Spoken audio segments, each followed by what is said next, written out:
This episode of Gators Breakdown is brought to you by MyBookie. Use promo code Gators to double your first deposit. Only at mybookie.ag. Want more Gators Breakdown? Join Gators Breakdown Plus. Starting at $3 a month, get access to unique episodes, plus a blog, chat room, giveaways, shout-outs, and more. Gators Breakdown Plus is furthering the interaction with fans and listeners like you. Head to gatorsbreakdown.supportingcast.fm to join Gators Breakdown Plus today.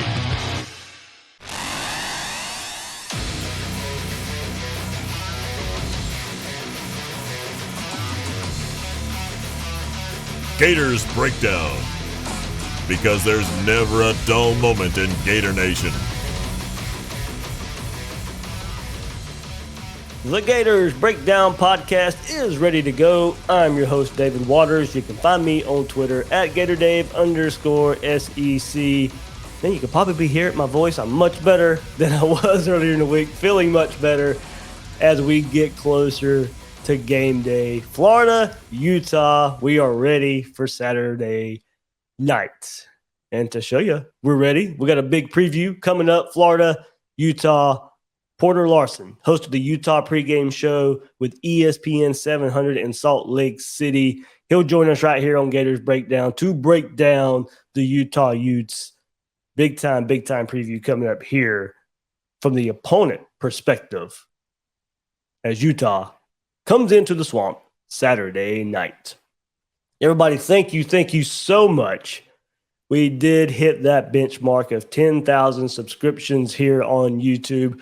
I gave that benchmark. Let's hit it before kickoff of the first game of the season. We did so a few days before Tuesday of this week. So thank you so much there. So a couple of achievements lately: 10,000 subscriptions on YouTube, 5 million plays overall from YouTube and the podcast versions. We're going to kick off. We're kicking the season off in great fashion here on Gators Breakdown. Thanks to you out there. So I can't, it means a lot. It means a lot as we kick off this season of where Gators Breakdown is right here in the Gator media world. So big thanks to you guys out there. All the support, all the interaction means a lot. It really does. Check us out at the home of Gators Breakdown, news4jax.com/Gators Breakdown. Even more Gators coverage right there from the News for Jack sports team. Gators Breakdown Plus, of course. If you want even more content this season, extra episodes, early access to episodes, you get it right there at Gators Breakdown Plus. The link is in the description. You get access to that Discord server chat as well. The conversation always going right there on that Discord. Have a lot of fun in there. So, all right, here we go. Let's get started with the Utah preview. Here we are with Porter Larsen, host of the Utah pregame show with ESPN 700 in Salt Lake City. Porter, welcome to Gators Breakdown. Thanks, man. Looking forward to it. We've been chatting a little bit on the airwaves, and it's been a long summer. Looking forward to this kickoff. So good to actually have a game to discuss. Yeah, long summer for both of us. From the Gators side, we're excited for a brand new head coach and his first game being Utah. And then for you guys, I mean, look, coming off of a season that ended in a clobbering of Oregon for the Pac-12 championship, then pushing Ohio State in the Rose Bowl, that leading to a top 10 preseason ranking for the Utes heading into the season, and now game one versus Florida. How big of a game is this for Utah? Yeah, man. Well, it's kind of a culmination of everything Utah's been building towards for a long time, right? With you guys in Gainesville, you're used to the big stage. You're used to national relevance. Utah, it's been a steady path to get there, right? And you mentioned it, right? You come in, the Utes are the number 7 team in the swamp. They're technically the favorites, at least if you listen to the folks in Vegas. That's something that if you would have told a Ute fan a couple decades ago, they would have told you to turn the PlayStation off, right? That's stuff that they've been dreaming about. So this is huge. It's a culmination of everything Kyle Whittingham's been building towards, and it really is crazy to see this Utah team in this stage just 20 years after the team I grew up watching in the WAC in the Mountain West. Now they're defending Pac-12 champions, coming off a Rose Bowl and looking towards Florida, and they're not the underdogs. It's really kind of crazy looking at it from that standpoint. And for you guys, it should be exciting as well, right? A new head coach, a new era in Florida. It seems like some normalcy finally in Gainesville. And personally, I'm pretty high on Billy Napier. So while I do think it's tough out of the gate, you get Utah, you get Kentucky, 2 ranked teams. I am pretty high on the Gators long term. Yeah, so you mentioned Kyle Whittingham, and look, he's been the coach at Utah ever since Urban Meyer left Utah to come to Florida. So there's a little connection there if you want to go back all the way back to 2005. In an age of college football, and look, Florida's part of this, where it doesn't seem like there's much patience in college football, at least as far as coaching and the coaching carousel is concerned. What does Whittingham do so well to keep Utah nationally relevant? Ever since that 2005 takeover there from Urban Meyer. Of course, it's a culture there over that amount of time, but I mean, he's had success pretty much since he took over there for Urban Meyer. Yeah, well, definitely got kind of a good kickstart with Urban, right? That Fiesta Bowl run, that undefeated season with Alex Smith as the #1 pick. That's a good kickstart. But for Kyle, it's been building since before that. I mean, he was named the Utes defensive line coach in, I think, August of 1994. That was 2 months before I was born. So he's been involved in this really from the get-go along that defensive front. And that's where the Utes identity is, right? You look back through the years, they stop the run, and then they worry about everything else. And they try and make you one-dimensional. And they've been really successful at that. And now the offense is starting to come along because you're getting these bigger recruits. You're getting some of that Pac-12 talent and that Power 5 talent in your program, and that's something you didn't have before. You had that identity, that toughness, that culture, and now you're combining that with the exposure of going to a Rose Bowl, the exposure of being a Pac-12 contender every year, and that's really where Kyle's been able to get this consistency, this stability, and he does it by continuing and having a continuity on the coaching staff and with the team's identity on the field as well, right? Andy Ludwig now in his 4th season now, finally the Utes have had, the stoppage of the OC carousel, and the offensive side has started to pick up with the defensive side. And I think that's really where they've been able to take that next step. But as you talk about, it's the consistency, it's the culture, and that's something that's taken, like I said, longer than I've been alive for Kyle to start to build. 27 years and counting now. Yeah, you mentioned that offense coming around, and it came around last season after a slow start. The quarterback switch was made after a couple games there. Cam Rising comes in, offense takes off. What does he bring to the table to make that offense click? Yeah, man, Cam is a really dynamic player. He doesn't necessarily wow you in any of the ways that Anthony Richardson, for example, does, right? He's not 6'5", 240 pounds. He doesn't run a 4.3 40. Frankly, he doesn't throw the ball 70 yards downfield with the flick of the wrist. But he has such a good command of the offense. He not only came in as a starter last year, but he was competing for the job the year before. And before that, was able to sit with Andy Ludwig up in the box for a whole season because he was dealing with a shoulder surgery, right? So he's been able to see this offense in a number of different ways and from a number of different perspectives. And for me, the way he's able to identify things pre-snap, the way he's able to orchestrate his offensive line's shifts, it's really a testament to him knowing Andy Ludwig's offense as well as any quarterback that's come through this system. And then he builds upon that with just a crazy knack for keeping plays alive, for staying on his feet and for making plays not only through the air, but with his arm, man, or with his legs rather, right? You saw it in the Rose Bowl. You saw it in the Pac-12 title game. He's really able to create things with his legs, with his arm. He's able to get his playmakers the ball in positions where they're able to succeed. He's really good at that as well. And for Cam, I think that's where he's able to distance himself, right? We had that quarterback battle, Charlie Brewer last year, and Charlie's talented. He's got the arm talent. He's got the arm strength. He just didn't have the command of Andy Ludwig's offense the way that Cam does. And I think that's really what's been able to separate him in that quarterback room. And now looking looking towards this year, one of the top returning quarterbacks in the Pac-12.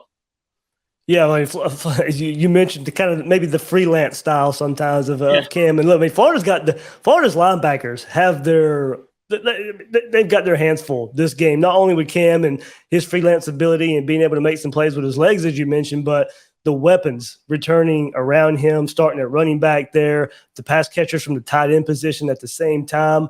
I mean, 5 of the top 6 from last season return, headlined by tight ends Brant Kuithe, Dalton Kincaid, 2 monster tight ends there for Utah. Most teams would love to have 1 tight end they can rely on. Utah's got 2 of them. Create mismatches. What do the Utes have 2 of these guys here? 14 touchdowns between the 2 of them last season.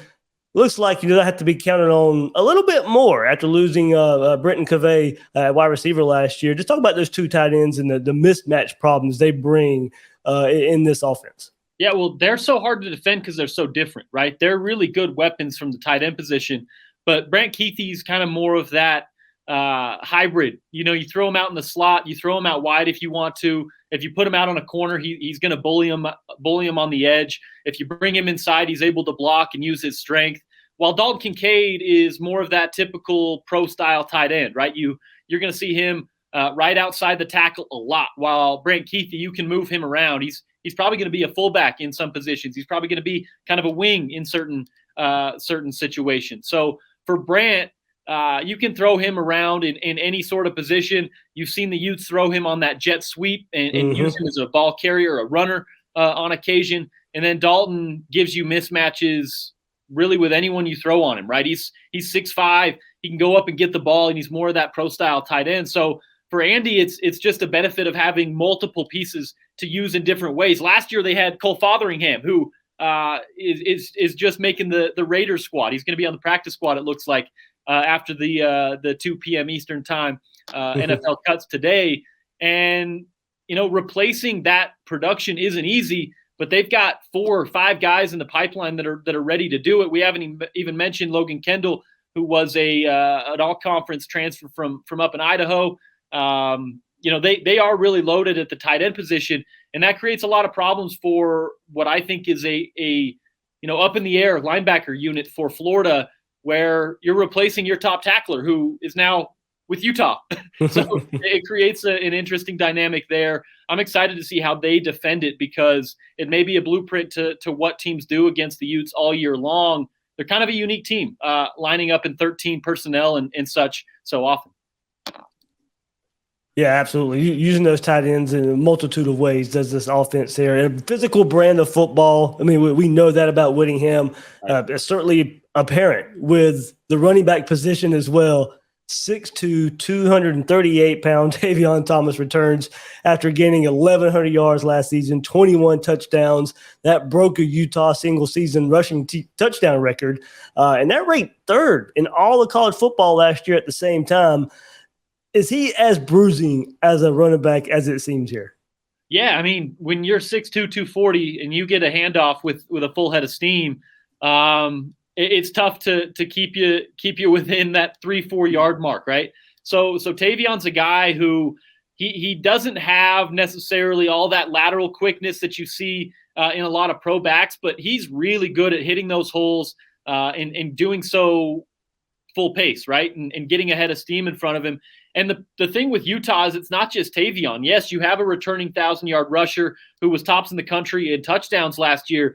But if you go look at that depth chart, Kyle Whittingham very intentionally put Tavion Thomas or Mekhi Bernard or Chris Curry or Jalen Glover. There are 4 guys in this backfield ready to be kind of the next thing with Utah running backs, right? We can go back a decade. Matt Asiata, Devontae Booker, Joe Williams, Zach Moss, all those guys ended up in the NFL. Those are the last 4 guys that really were the starters for the Utah football team out of the backfield. And now you've got 4 guys back there trying to be that next guy, right? Tavion Thomas is probably the one who you're going to see get the lion's share of the carries. But you have a change of pace back in Mekhi Bernard, who I'm not comparing him to Deebo Samuel, but think of him in the Utes offense as that kind of player. They may give him the ball out of the backfield, but he's going to be catching the ball a lot. He may be split out wide a lot as well. You saw that in the Rose Bowl. And then you've got Chris Curry, who's a little bit more like Tavion, kind of that third down bruiser back. And then Jalen Glover, a true freshman who, word out of fall camp is he's pushing every one of those guys for reps and for carries coming into 2022. So, yeah, in the backfield, a good problem to have when you've got 4 guys who apparently are ready and willing to go, and one of them coming off a 1,000-yard season and 20-plus touchdowns. It's going to be interesting to see how Billy Napier and co. combat that. And Glover from the state of Florida, a recruit from the state of Florida there. So remember his name being in the recruiting circles here in the state. So a couple pieces missing up front from last year's squad. How much of a concern is that with those guys? Now they did, nobody making their first start here, but maybe their first start in an atmosphere like we're going to see on Saturday night. And we're mainly talking about center here, and Paul Mel taking over there at center. Yeah, Paul Miley. Miley, there we go. Miley, okay, right. I knew there was one name I was going to get that was going to get me. Listen, there's a lot of names with the Polynesian pipeline with Utah.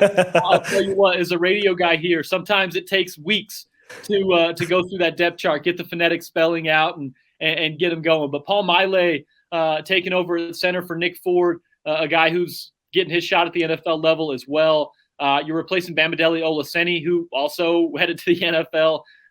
So yeah, we're replacing a lot of guys across that front, but they're guys who've seen some action. Paul Miley, he's played in 17 games for the Utes, started in 4, and the reason he went down was a foot injury, right? He had to have foot surgery and missed a lot of time there. Braden Daniels has taken over at left tackle.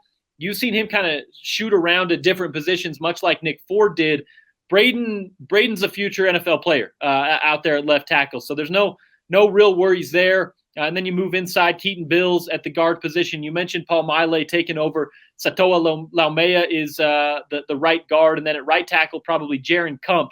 So these are all guys who have seen a lot of action. Kump probably the least experienced along that offensive line. But they're all players who Jim Harding, Kyle Whittingham feel comfortable in throwing out there. They've had more time to acclimate and gel as a group than the unit did last year. So they're feeling a little more confident coming into game 1 than they did last season, just simply because they didn't have a lot of time to gel.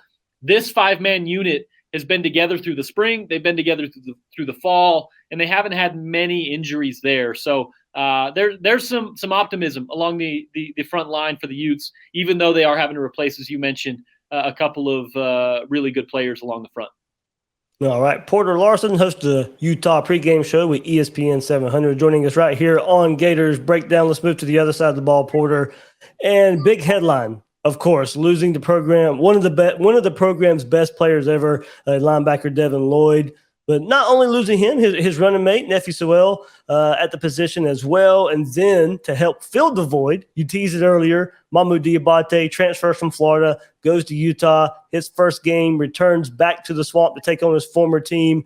One of the most interesting storylines of the game right there, Porter, of just not only who you lost, but who you replaced Devin Lloyd with.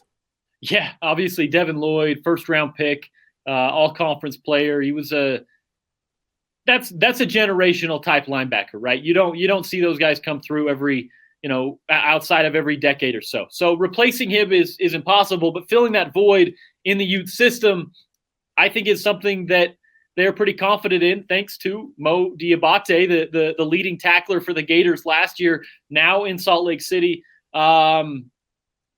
They think of him as a guy who has a lot of the physical traits that Devin Lloyd did. So they're going to be able to plug him in and rely on him to make a lot of tackles, right? The Utes defense is built so the guys along the front, you don't necessarily see a lot of stats out of them, right?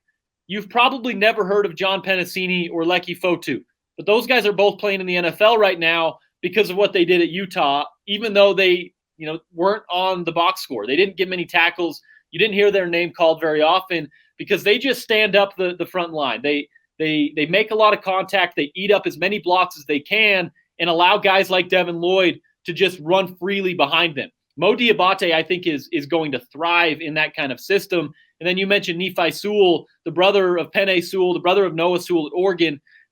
He's got the same kind of thing. He was able to run amok behind that defensive line. You replace him with Karenni Reed, who came in for Nephi while he was hurt last year and played at a really high level. So it's kind of the same story as the offensive line. You're replacing guys in the NFL with guys who've had a lot of Pac-12 experience. So yes, it's going to be a step back. It's going to be a regression, at least at first. But the coaching staff is really confident with the guys they have in place, at least once they get a few reps, once they get some game experience under them. And that's where it becomes a big variable against Florida, right? Yes, they're confident in these guys going into the Pac-12 slate, and they're confident in these guys once they see them out on the field, but we haven't necessarily seen much of some of them. So when you get the bright lights on you in the swamp, how do you react to that? And some of these freshmen, sophomores, and the transfers that we talked about, it's going to be interesting to see, how they react and how they play when the bright lights are shining in week one. Couple more thoughts here, Porter, and let's move up front on defense. Lost some pieces there as well. Have some young pieces that'll be relied on, especially, Pac-12 freshman defensive player of the year, Junior Tafuna, right there at defensive tackle.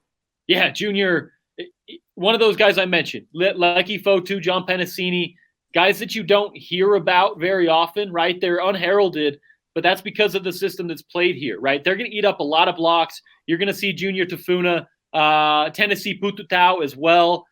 They're going to really just try to be double teamed. If they can eat up 2 blocks along the front line, they're doing their job. If they can get through a guy and make that running back block them or chip, slow the play down a little bit, they're doing their job. And Junior Tafuna plays that role really, really well. I think the question with the Utes along the front is how much pressure can they get? Last year, you really saw, once Mika Tafua came down with an injury, you saw their effectiveness in the pass rush really take a dip. Now Mika is in the NFL, and you're trying to replace him probably with one Van Fillinger. On the other side, you've got Jonah Ellis.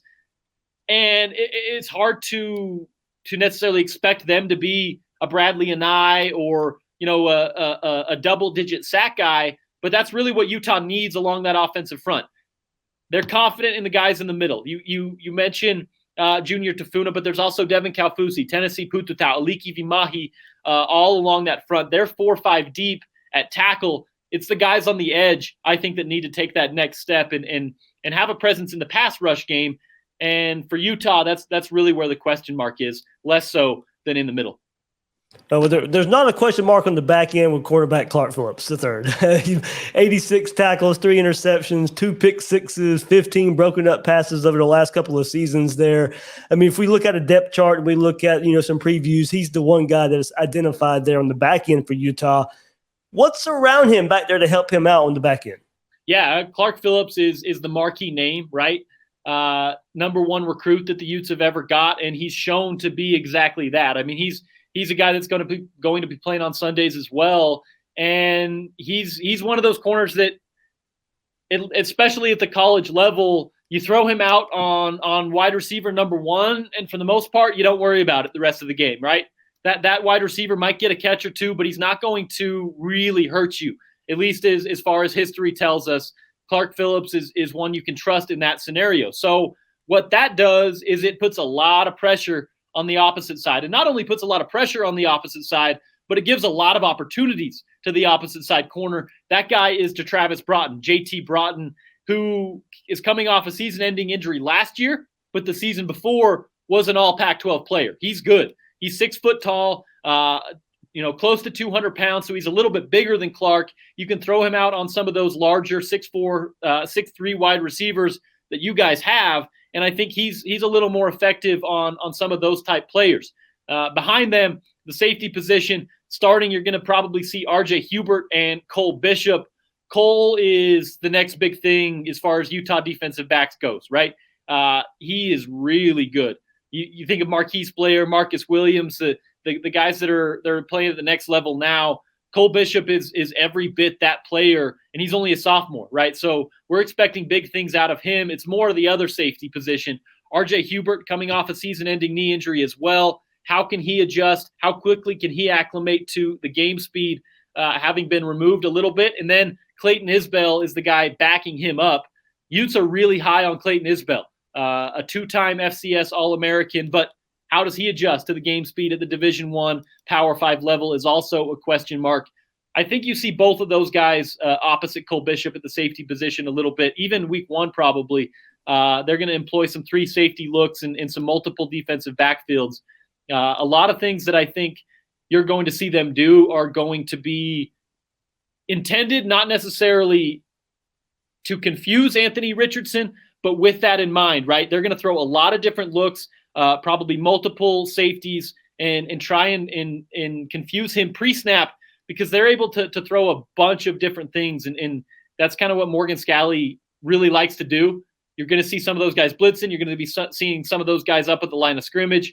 And as you mentioned, their defensive backfield is one that I don't think there's many questions. Yes, some guys that are coming back from injury, but it's really just about seeing how healthy they can be and if they can stay on the field.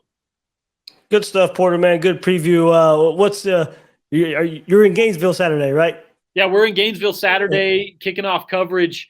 ESPN 700, obviously, we're the flagship home of the Utes. We have like 10 hours of coverage. So it'll be from 1 p.m. Mountain Time, I guess 3 p.m. Eastern, all the way through kickoff. And yeah, we're looking forward to it, man.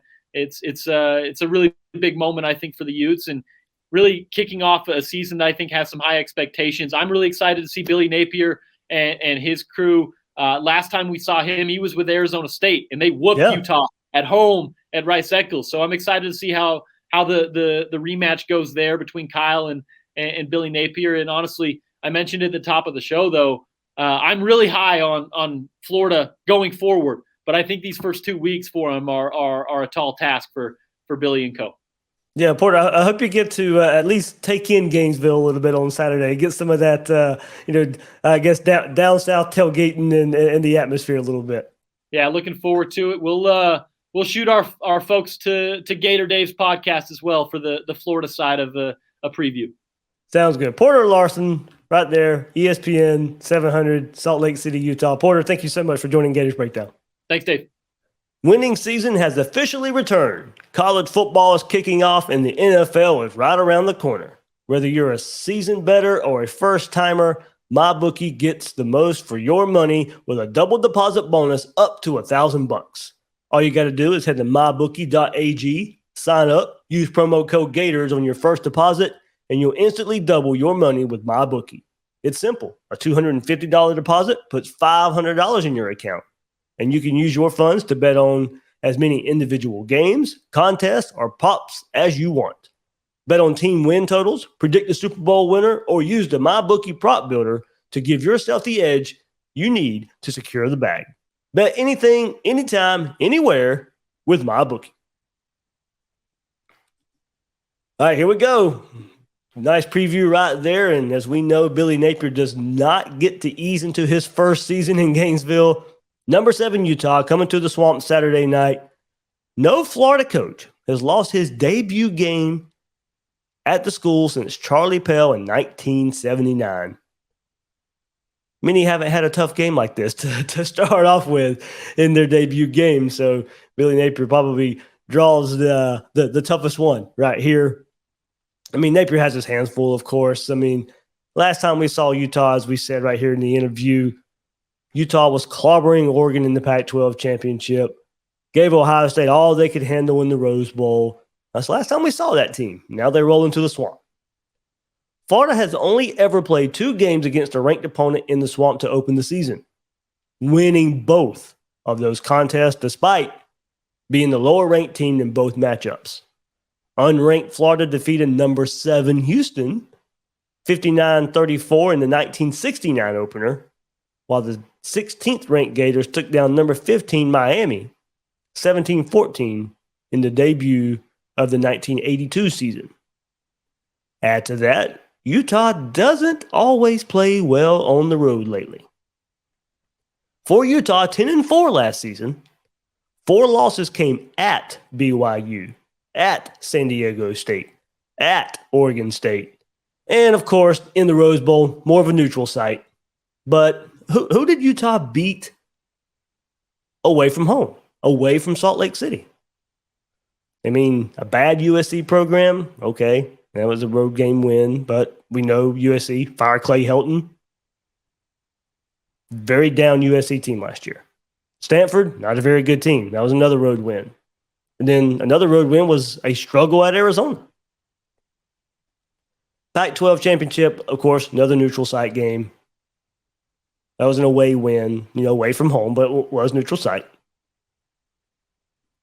Utah is 2-8 in its last 10 games away from home against teams that finish with a winning record. So we'll have to see what that means for Florida down the road. We think this team will end up with a winning record. Utah 2-8 in last 10 games away from home against teams that finish with a winning record. Let's look more at this Utah offense. This is a running team with a good quarterback in Cam Rising. Big difference maker when he eventually took over last season. Mentioned their struggles on the road last season. Some of that was before he took over, of course. Utah started 1-2 last season with losses at BYU and San Diego State. Versus San Diego State, Rising almost led the Utes to a comeback win, passing for 153 yards, 3 touchdowns, engineering 3 strong drives to get the game to overtime after replacing an ineffective Charlie Brewer late in the third quarter of that game. He started from then on. Utah ends the season going 9-2 the rest of the way, with losses coming at Oregon State and Ohio State in the Rose Bowl. Rising actually had better stats in true road games than home games last season. In 5 home games and 5 away games, he had a 3% higher completion percentage, 64% compared to 61% on the road. Threw for more yards on the road, 1,160 compared to 949. And here's the kicker.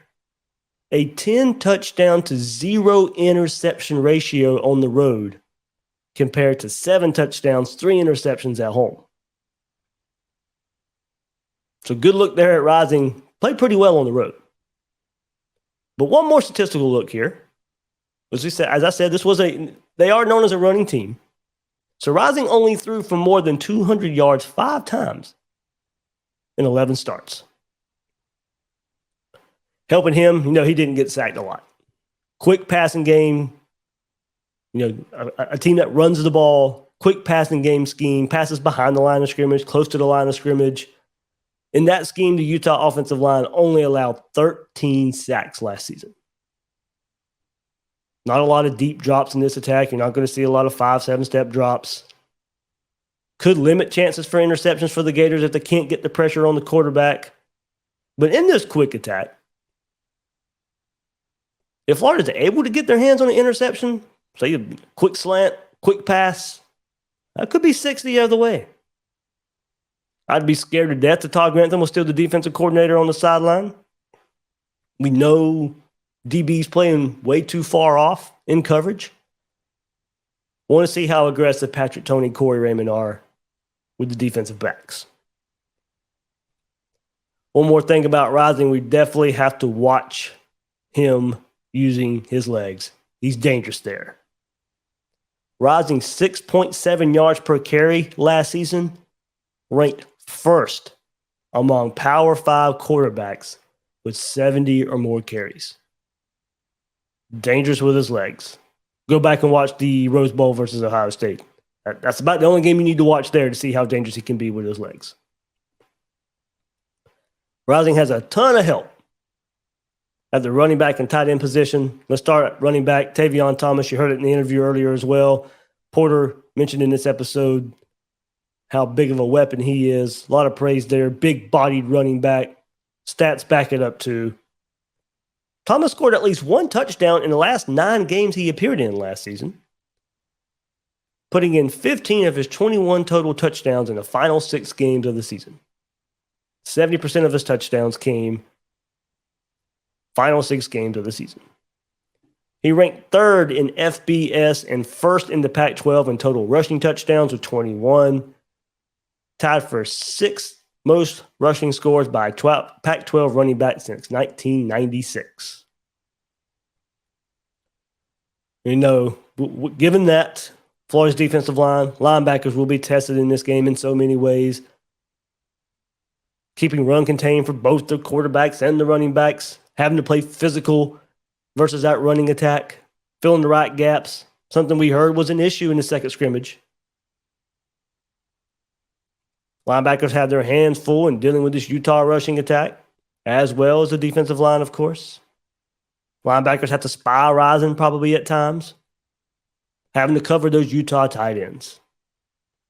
Besides Ventrell Miller, we haven't seen a group that could shed blockers, get in position to make tackles or attack the hole, make consistent plays in traffic. They're going to have to this game. There's going to be parts of this game where we need to hear more than Ventrell Miller and Amari Burney. I think those guys will be the two main cogs. Not saying those guys won't have good games. They'll be the main cogs there. But we're going to need to hear from Derek Wingo, Dewan Black, Scooby Williams, and/or Shamar James. Some combination of those guys we're going to have to hear from, especially if those tight ends get going and Ventrell Miller and Amari Burney are struggling in coverage. You may have to bring in one of those other guys, a little more athleticism. I mean, Burney had that recruiting profile. We'll see if better coaching can unlock that. But we've seen too many times him struggle in coverage as well. Ventrell Miller, we know, he's more of a run-stuffing linebacker than a pass coverage linebacker. Burney has that profile, but we got to see it. We got to see him prove it. And we've seen him too many times, mainly against running backs, struggle in pass coverage. But with these tight ends, it won't all be on the linebackers, of course. Utah they'll line up where DBs have to cover these tight ends as well. They'll move them out, at least, especially Keithy. You heard that in the interview as well.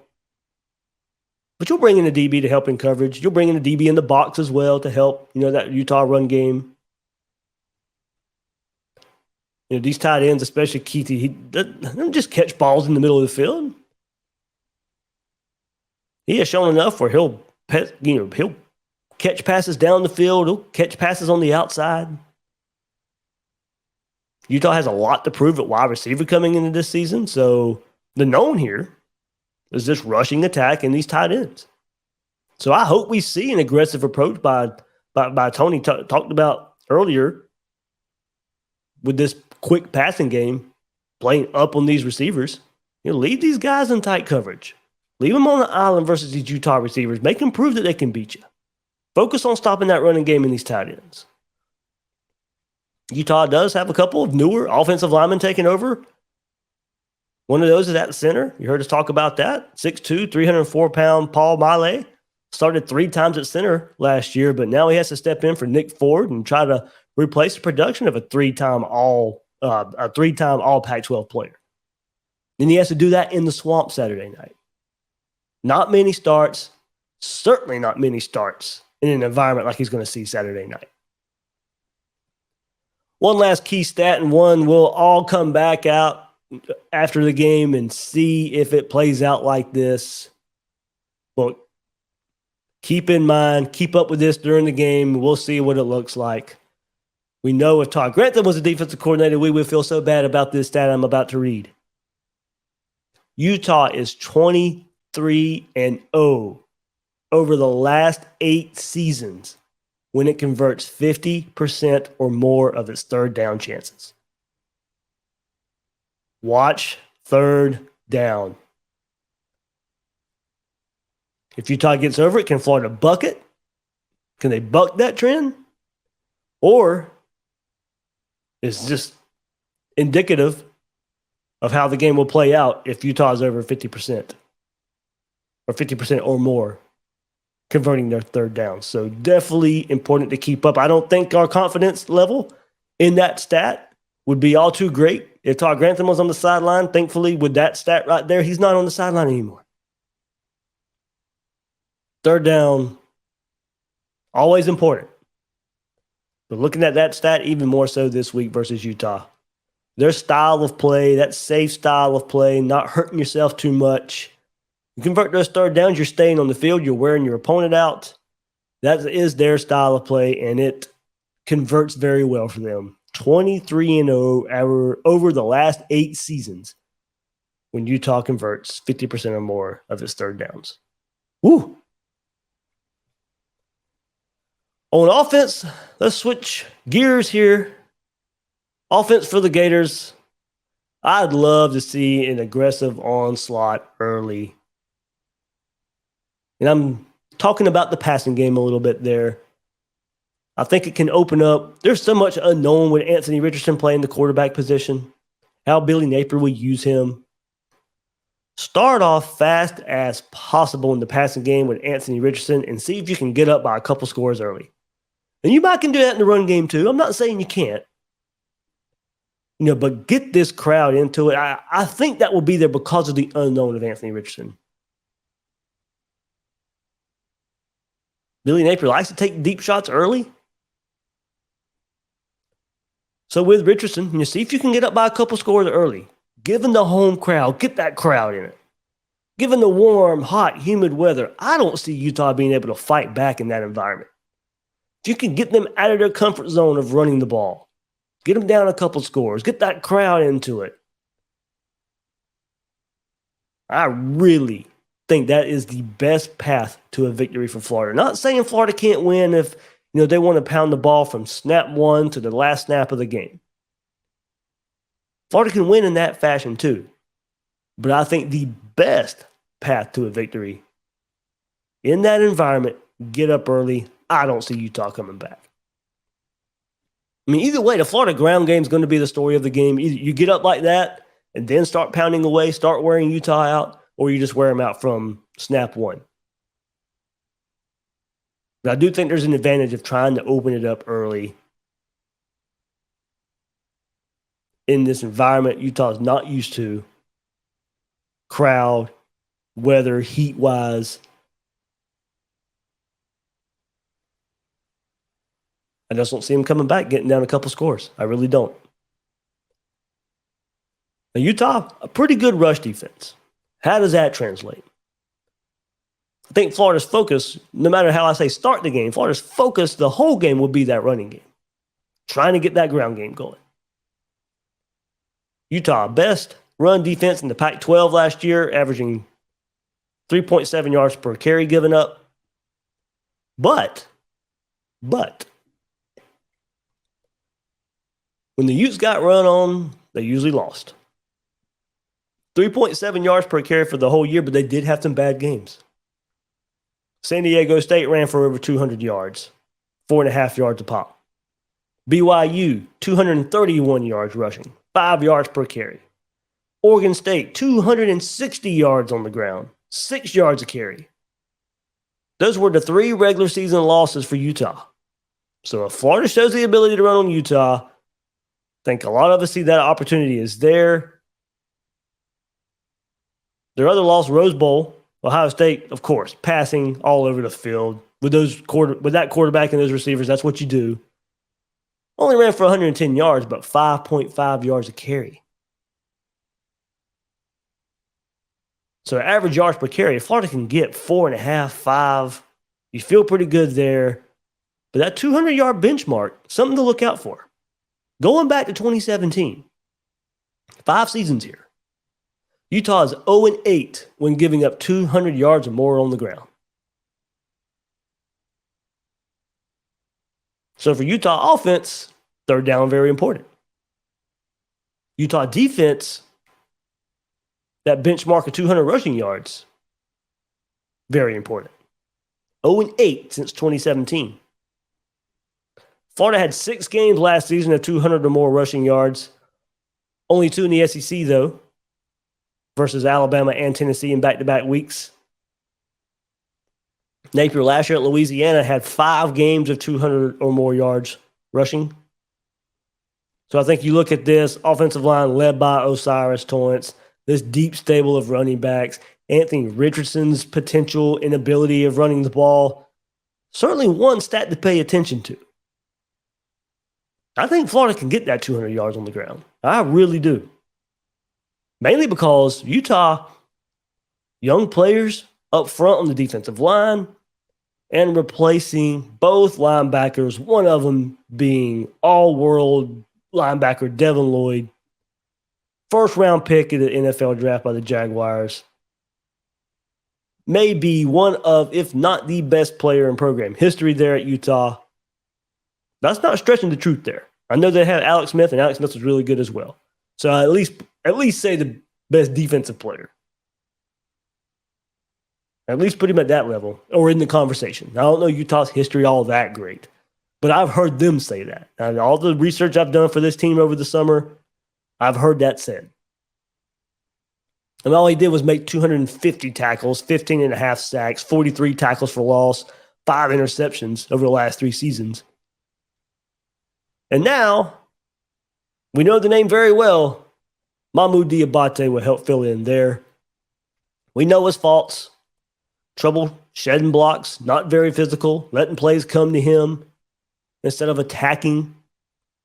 Yeah, he had a high number of tackles at Florida, but do you remember a standout play, a standout tackle by Mahmoud Diabate? I don't remember many. Yeah, there was a high number of tackles, but not many of them all that effective.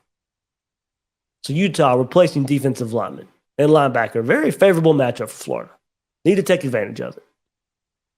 I'm high on Anthony Richardson and his passing ability, and I think you try and open up the game that way, but this game's going to be won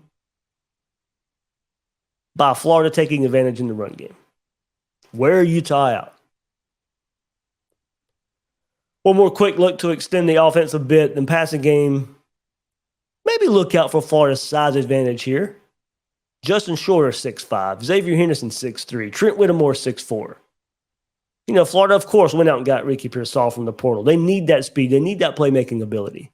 There is a size advantage here. Florida's going to have a size advantage there with those receivers more times often than not. Utah's projected starter, their projected starters at cornerback and nickelback, no taller than 5'11". Justin Shorter, 6'5". Xavier Henderson, 6'3".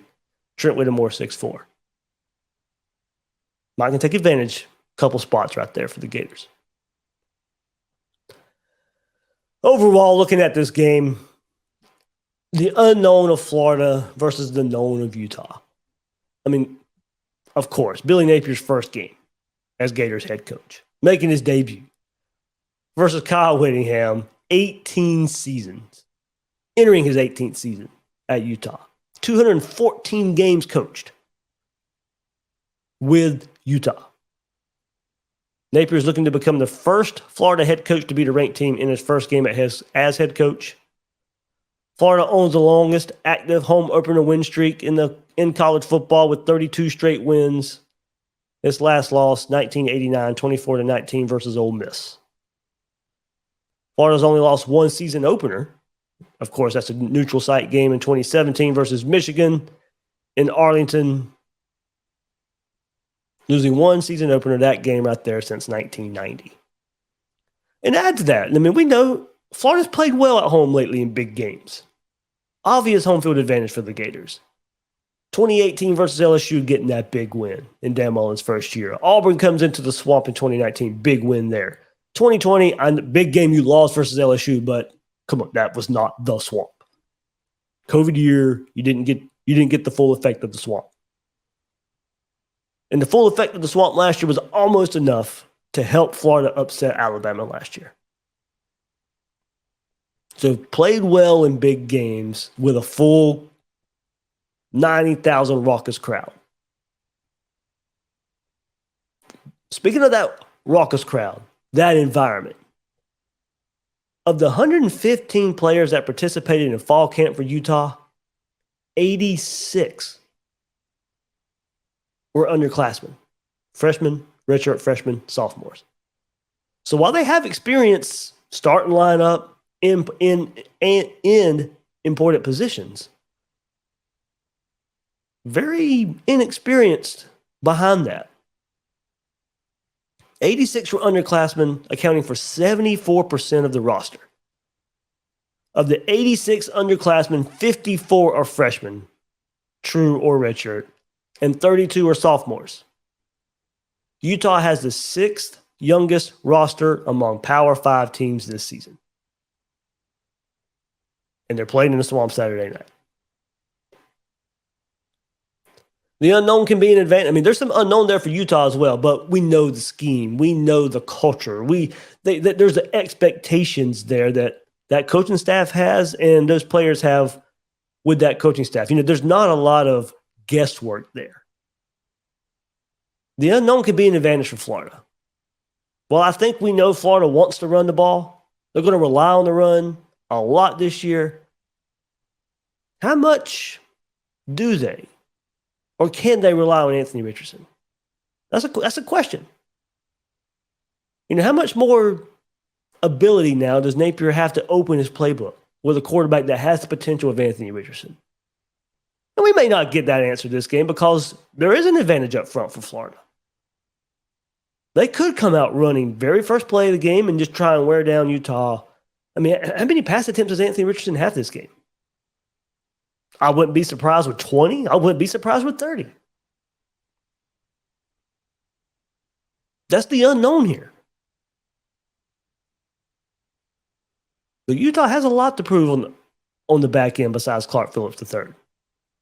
Does that allow for more passing yards than we expect? As for defense, Tony has more athleticism than he's ever been able to use for a defense. Does that allow him to get even more creative using, the creepers and disguising this defense? How creative can he get knowing that the worry from Utah is the running attack and the tight ends? It's okay to admit that there's a lot of unknown with this Florida program. We'll learn about this team as this season goes along. We can look at what this staff has done in the past, and that will still probably follow somewhat. But how much change is due to the talent profile? A lot more talent at Florida. And a quarterback that I really think can just open up the playbook for Billy Napier. I mean, this isn't like Utah, as I said, established culture, scheme, philosophy, expectations. It's not. A lot of questions around this Florida program. And the unknown can be an advantage right here. Everything is new. It could be an advantage. It could also be a weakness. We don't know yet. We don't know. So one more look. Well, while we're at the beginning part of the season, we can do this. I'm going to read that, those anonymous coaches' reports that I like reading about from Athlon Magazine. Let's read the one on Utah. Opposing coaches size up Utah. This is the best program in the Pac-12. I don't think you'll find anyone who would name another team. They could beat Florida to open up the season and help the league out tremendously. They do a fantastic job recruiting to their culture, and they always have. They have cornered the market on what physical football looks like, and coaches from other conferences would tell you that too. Look at the Oregon games. Mario Cristobal made it a mission to make Oregon more physical on the lines, and the Utes just blew them up twice. It's a testament to the fact that it's not easy to do what they do out there. They do a really good job making Utah a recruiting priority and then complementing with California and Texas. It's a good mix of players, and the success they had last year has helped them push forward on higher profile talent.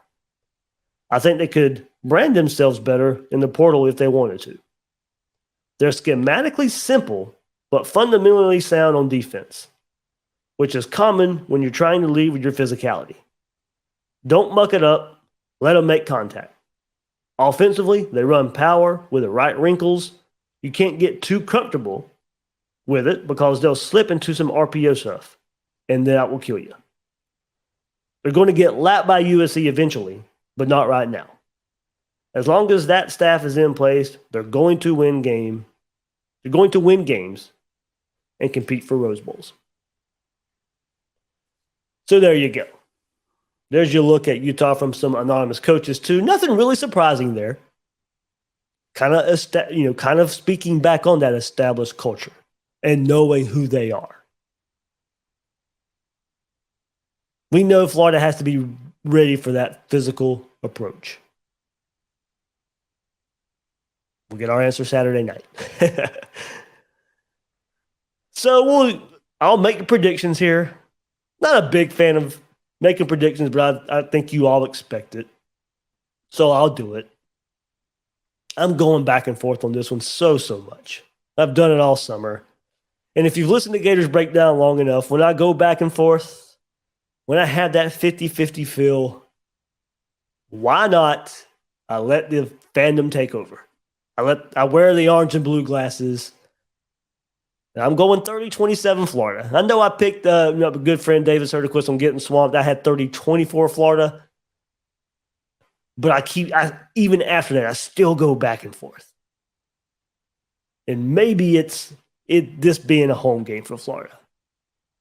Maybe the heat and weather, I think, do make an impact. Not so much. I think it's just pure home crowd that I really think helps Florida here. I mean, there are plenty of reasons I could pick for Florida to lose this game. There really are.